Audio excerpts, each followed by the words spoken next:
नमस्कार। आप सभी का स्वागत है हमारे YouTube चैनल एक कहानी पर। आज हम आपके लिए लेकर आए हैं एक नई कहानी। पर उससे पहले दोस्तों प्लीज़ हमारे चैनल को सब्सक्राइब कीजिए। रात के 10:30 बज रहे थे। श्रेया को बहुत नींद आ रही थी, पर फिर भी सासू माँ की साड़ी को इस्त्री करे जा रही थी। सुबह से घर के और ऑफिस के काम करते करते थक चुकी थी। फिर सुबह जल्दी भी उठना होता था। अगर थोड़ा भी लेट हो जाता तो सारा काम उथल पुथल हो जाता था। पर अभी तक पति धर्मेश अपने माता पिता के कमरे में ही बैठा हुआ था, जबकि रोज़ तो 9:30 बजे तक कमरे में आ जाते थे। 2-3 दिन से यही हो रहा था। पता नहीं क्या चल रहा था इन लोगों के मन में। बताते भी तो नहीं है, सीधा विस्फोट करते हैं। जबकि धर्मेश को अच्छे से पता है कि जब तक वो कमरे में नहीं आ जाता श्रेया सो नहीं सकती, क्योंकि सासू माँ तब तक उसे कोई ना कोई काम में लगाए ही रखती है। अभी ज़्यादा कुछ नहीं तो कपड़े इस्त्री करने को लगा दिया, जबकि कपड़े इस्त्री वाले से इस्त्री कराए जाते हैं।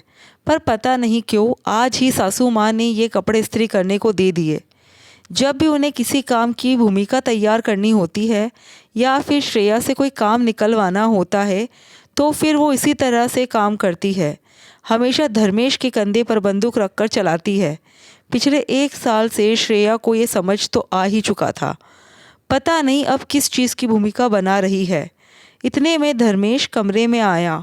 उसे देखते ही श्रेया बोली, धर्मेश आपको पता है ना मैं थक चुकी हूँ, मुझे कितनी नींद आ रही है। बावजूद इसके आप अभी तक मम्मी पापा के कमरे में बैठे हुए थे। जल्दी आ जाया कीजिए, मुझे भी ऑफिस के लिए जल्दी उठना होता है। अरे नाराज़ क्यों हो रही हो, कोई ज़रूरी बात कर रहा था, धर्मेश ने कहा। तो उसने सोचा कि शायद श्रेया उससे पूछेगी, पर श्रेया ने कुछ भी नहीं पूछा, बल्कि वो तो बिस्तर पर आकर लेट गई। उसे लेटा देखकर धर्मेश ने कहा, अरे तुम तो हद करती हो, पति अभी कमरे में आया है और तुम सोने लग गई।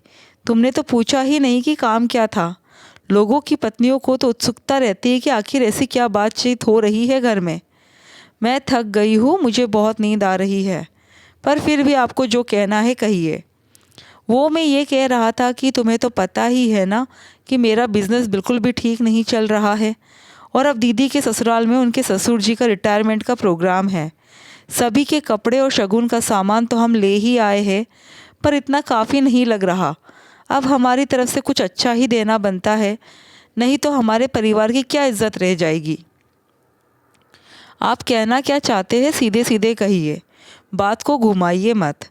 वो मैं क्या कह रहा था कि तुम्हारे भाई भावेश ने इलेक्ट्रॉनिक्स की दुकान खोली है ना, तो अपनी तरफ से एक एलईडी गिफ्ट कर देते हैं। अपना सम्मान भी रह जाएगा, और भावेश तो घर का है, उसे पैसे फिर कभी दे देंगे, धर्मेश ने कहा। तो श्रेया ने हैरानी से उसकी तरफ देखा। आप कैसी बात कर रहे हो, भावेश ने अभी अभी दुकान खोली है, वो भी लोन लेकर। अब दुकान खोलते से ही उधारी देना शुरू कर देगा तो कमाकर क्या खाएगा। तुम भी हद करती हो, एक एलईडी से क्या नुकसान होगा, और फिर मना थोड़ी ना कर रहा हूँ, भविष्य में पैसे दे देंगे ना।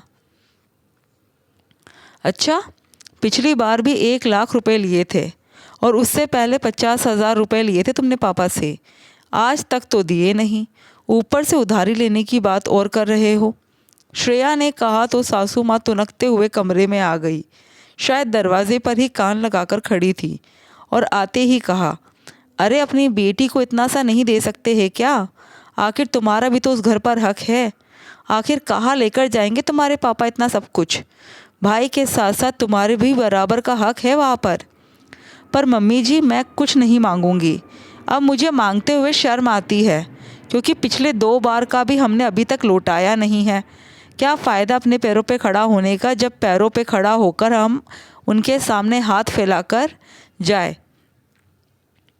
श्रेया ने कहा। तो धर्मेश बीच में ही बोला, अरे तुम्हारे पापा के पास क्या पैसों की कमी है, इतना सा नहीं दे सकते क्या, दुनिया के सामने तो खूब पैसे वाला बनते हैं।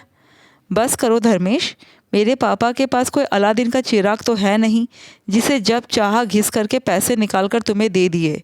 पैसा कमाना पड़ता है, मेहनत करनी पड़ती है। बड़ी ज़बान खुल गई है तेरी, हमें दोस्त दिखा रही है। अपनी बेटी के ससुराल हम क्या खाली हाथ चले जाए, और तू भी तो कमाने जाती है, थोड़ा बहुत दे सकती थी, लेकिन सासू माँ अभी भी हार मानने को तैयार नहीं थी। आखिरकार श्रेया ने कहा, लेकिन क्या? आपकी बेटी आपका सम्मान है, उसे जो देना है आप दीजिए। उसके लिए मेरे मायके वालों को झुकाना ज़रूरी है क्या? जो भी देना है अपनी हैसियत के मुताबिक दीजिए।